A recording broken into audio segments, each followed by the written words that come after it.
Hi viewers, welcome to our channel. So ఇప్పుడు భార్యాభర్తల relationship ఎలా ఉన్నాయో మనం చూస్తూ ఉన్నాం. సో పెళ్లి చేసుకుంటున్నారు, తొందరలోనే విడిపోతున్నారు కూడా. మరి చాలా యూట్యూబ్ ఛానల్స్లో కానివ్వండి, కొంతమంది అడ్వైజ్లు ఇస్తూ ఉంటారు. భార్యాభర్తలు కలిసి ఉండడానికి ఏం చేయాలి, ఎలా ఉంటే ఎటువంటి నియమాలు పాటిస్తే వీళ్ళు కలిసి ఉంటారు అని చెప్పేసి చాలా యూట్యూబ్ ఛానల్స్లో కానివ్వండి, కొంతమంది జ్యోతిష్కులు కానీ వీళ్ళు చెప్తూ ఉంటారు. అసలు భార్యాభర్తలు విడిపోకుండా ఉండడానికి ఏం చేయాలి అని మాత్రం ఎవరు చెప్పరు. సో అటువంటి ఈ విషయాన్ని తెలుసుకునే ప్రయత్నం అయితే చేద్దాం. సో ప్రజెంట్ మనతో పాటు life coach, motivational speaker and mentor Ganesh గారు ఉన్నారు. వారిని అడిగి ఒకసారి తెలుసుకునే ప్రయత్నం చేద్దాం. సార్ నమస్కారం. సార్ నమస్కారం. సార్ భార్యాభర్తలు కలిసి ఉండడానికి చాలా టిప్స్, నియమాలు ఇవన్నీ చెప్తూ ఉంటారు. అసలు విడిపోకుండా ఉండడానికి ఏం చేయాలంటారు సార్? జనరల్గా చాలామంది మనకు కూడా ఉపయోగకరమే అనుకోండి. కుటుంబాలకి 12 కాపురానికి 6 సూత్రాలను 3 సూత్రాలను ఇట్లా రకరకాలు మనం వింటుంటాం. అవును.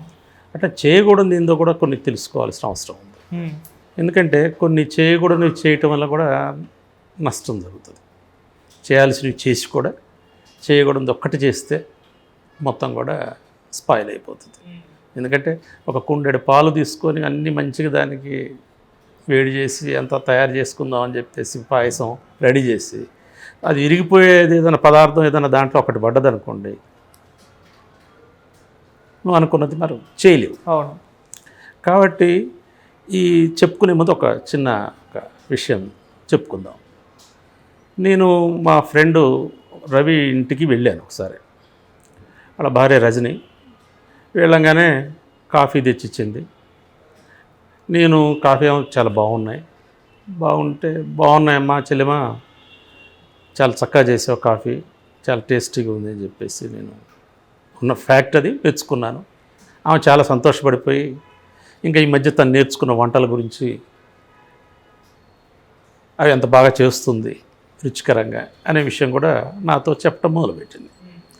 వెంటనే మా ఫ్రెండు ఇది జరుగుతున్న క్రమంలోనే అందుకొని ఈ మధ్య వంటల మీద ఎక్కువైపోయింది, పిచ్చి ఎక్కువైపోయింది, పిల్లోడిని ఏమైనా గాలి కోలు పెడితే వాడేమైనా చదువు సంజి లేకుండా వాడేమైనా మార్కులు తక్కువ వచ్చినాయి, అంతకుముందు 90% పైన ఉండే, ఇప్పుడు మళ్ళీ 70-75%కి పడిపోయింది అని చెప్పేసి ఆమెని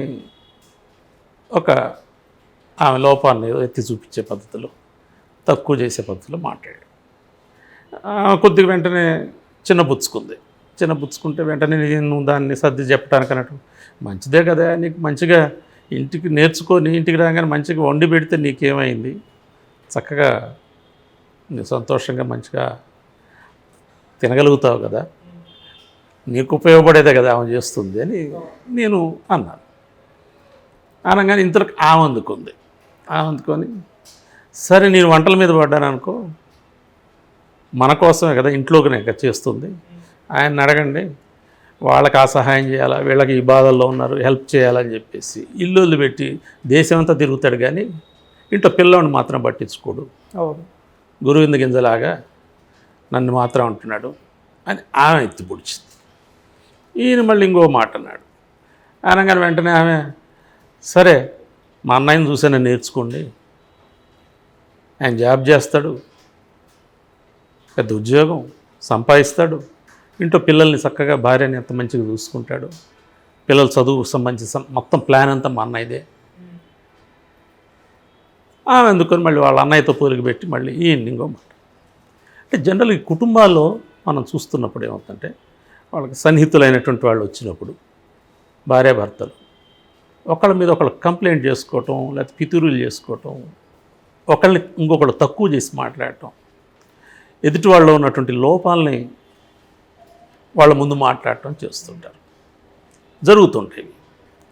కానీ ఎప్పుడైనా కానీ ఇట్లా ఎదుటి వాళ్ళ ముందు మనల్ని, భార్యాభర్తలే కదా ఎవరైనా కానీ ఒకళ్ళు ఎదుటి వాళ్ళ ముందు మనల్ని తక్కువ చేసి మాట్లాడితే, మన లోపాలను ఎత్తి చూపిస్తే ఇంకొకళ్ళ ముందు ఏమవుతుంది, మనం షేమ్ ఫీల్ అవుతాం. అవును, సహజం కదా, అవమానం ఫీల్ అవుతాం కదా.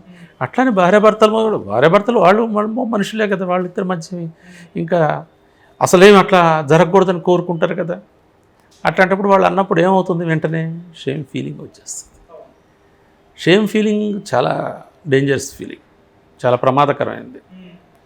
అది మనసుల్లో మధ్య ఉన్నటువంటి సాన్నిహిత్యాన్ని ఒకసారి తగ్గించేస్తుంది, కుదించేస్తుంది. అంతకుముందు దాకా ఉన్నటువంటి ఏదైతే ఉందో క్లోజిటీ ఉందో ఆ మనసుల మధ్య దాని మీద ఒత్తిడి పడిపోతుంది, ఆ సాన్నిహిత్యాన్ని తగ్గిస్తుంది, లోపల తెలియని కోపం వస్తుంది, ఆగ్రహం వస్తుంది. ప్రేమ వ్యక్తీకరణం బదులు ఎదుటి వాళ్ళని మళ్ళీ ఎంచటం, తక్కువ చేసి చూపించడానికి ప్రయత్నం చేయటం, కోపాన్ని ప్రదర్శించడం చేసేటువంటి పరిస్థితులు వస్తాయి. దీంట్లోంచి మళ్ళీ సమస్య మరింత జటిలమైనటువంటి పరిస్థితులు ఉంటుంది. అందుకని ఏంటంటే జనరల్గా ఎవరైనా కానీ ఎదుటి వాళ్ళకి సంబంధించి లోపాలని ఎత్తి చూపిస్తే అట్లా చెప్పాలనుకున్నప్పుడు పర్సనల్గా చెప్పచ్చు. ఒకవేళ కుటుంబంలో బాధ్యతగా ఉండట్లేదు, లేకపోతే ఆమె బాధ్యతగా ఉండట్లేదు, పిల్లవాడి పట్ల తను ఉండట్లేదు అనుకున్నప్పుడు వాళ్ళిద్దరికి ఒక ప్రైవసీ ఉంది కదా, ఇద్దరు కలిసి కూర్చొని మాట్లాడుకోవటానికి ఏదో ఒక సమయం ఉంటుంది కదా. చక్కగా కూర్చున్నప్పుడు ఇద్దరు కూర్చున్నప్పుడు మరి ఇట్లా అవుతే ఎట్లా, వాడు పిల్లగాడు ఇట్లా అవుతున్నాడు, కొద్ది శ్రద్ధ అట్లా పెడితే మంచిది కదా. ఆమెకు ఆయన సలహా ఇవ్వచ్చు, ఆయనకు ఆమె సలహా ఇవ్వచ్చు. అది మెరుగ్గా ప్రయోజనకరంగా పనిచేస్తుంది. కానీ ఇతరుల ముందు మాత్రం ఎట్టి పరిస్థితుల్లో కూడా భర్త గురించి భార్య కానీ, భార్య గురించి భర్త కానీ లోపాలని ఎత్తి చూపేటువంటి పని ఎట్టి పరిస్థితుల్లో కూడా చేయకూడదు. చేస్తే దీనివల్ల ఏమవుతుందంటే ఒక అన్కంఫర్టబుల్, అంటే ఒక అసౌకర్యం వచ్చేస్తుంది. ఈ అసౌకర్యంలోంచి ఆగ్రహం వచ్చేస్తుంది, ఒత్తిడి వచ్చేస్తుంది, ఇన్ఫీరియర్ వచ్చేస్తుంది, స్వీయ గౌరవం దెబ్బతింటుంది, సెల్ఫ్ రెస్పెక్ట్ దెబ్బతిన్న తర్వాత ఏమవుతుంది, ఆటోమేటిక్గా రియాక్ట్ అవుతుంది మనిషి సహజంగా. తన వ్యక్తిత్వం లేక తన గౌరవం అనేది భంగం కలిగినప్పుడు ఖచ్చితంగా క్విక్ రియాక్షన్ ఉంటుంది. దాన్ని నిలుపుకోవటం కోసం ఆగ్రహాన్ని ప్రదర్శించడానికి అవకాశం ఉంటుంది. అట్లాంటప్పుడు మరి ఆ క్లోజిటీ, ప్రేమ, అనుబంధం గురించి ఇంతకుముందు చేసిన ప్రయత్నాలన్నీ కూడా ఏమవుతుంది, మట్టిలో పడ్డ పన్నీర్లాగా అయిపోతుంది.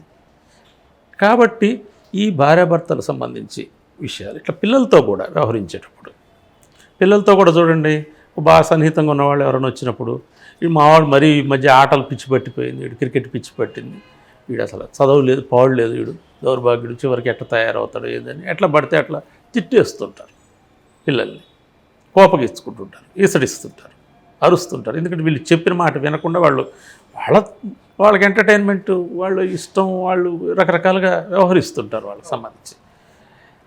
ఇట్లా మాట్లాడటం వల్ల ఏమవుతుందంటే వాళ్ళు ఒక ఎరగెన్స్ వచ్చేసి ఇంటర్నల్గా పైకి రెసిస్ట్ చేయలేనప్పటికీ, బహిరంగంగా ప్రతిఘటన తెలపకపోయినప్పటికి కూడా ప్రాక్టికల్గా మరింత ప్రతికూల ఆలోచనలతో, వ్యతిరేక ఆలోచనలతో వ్యవహరించేటువంటి అవకాశం ఉంటుంది. భార్యాభర్తల మధ్య కూడా సేమ్, పైకి అర్థం కాకుండానే ప్రతికూల భావనలు వచ్చేస్తాయి.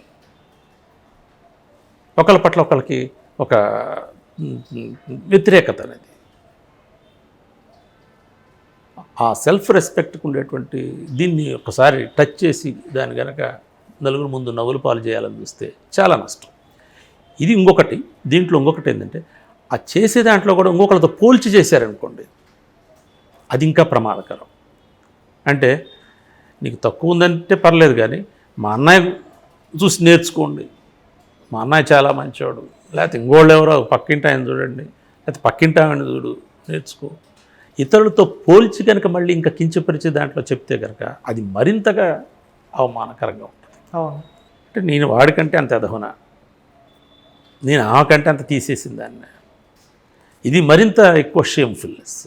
ఈ షేమ్ అనేటువంటి భావన అనేటువంటిది, అవమానం అనేటువంటిది, ఈ ఎమోషన్ వచ్చేటప్పుడు ఆ భావన అనేటువంటిది చాలా తీవ్రంగా మనిషిని గాయపరిచేటువంటి ఇది. అటువంటి గాయపరిచేటువంటి పనులు ఎట్టి పరిస్థితుల్లో చేయొద్దు. ప్రత్యేకించి ఇతరులతో పోల్చుకొని భార్యాభర్తల మధ్య ఒకరికొకళ్ళు ఇతరుల ముందు, లేకపోతే వ్యక్తిగతంగా ఉన్నప్పుడు కూడా పోల్చి అట్లా తక్కువ చేసి కానీ, కించపరిచి కానీ, లోపాలను ఎత్తిచూపి కానీ అవమానపరచడం అనేటువంటిది చేయవద్దు. అది అత్యంత ప్రమాదకరమైనటువంటిది, రిలేషన్స్ దెబ్బతీసేటువంటి మొట్టమొదటి అత్యంత ప్రధానమైనటువంటి ఇది. కాబట్టి ఇది మాత్రం చేయొద్దు. మిగతా అన్నీ చేయండి. ఓకే. మిగతా అన్నీ అంటే పండంటి కాపురానికి 6 సూత్రాలు పాటించండి, కానీ ఇది మాత్రం చేయొద్దు.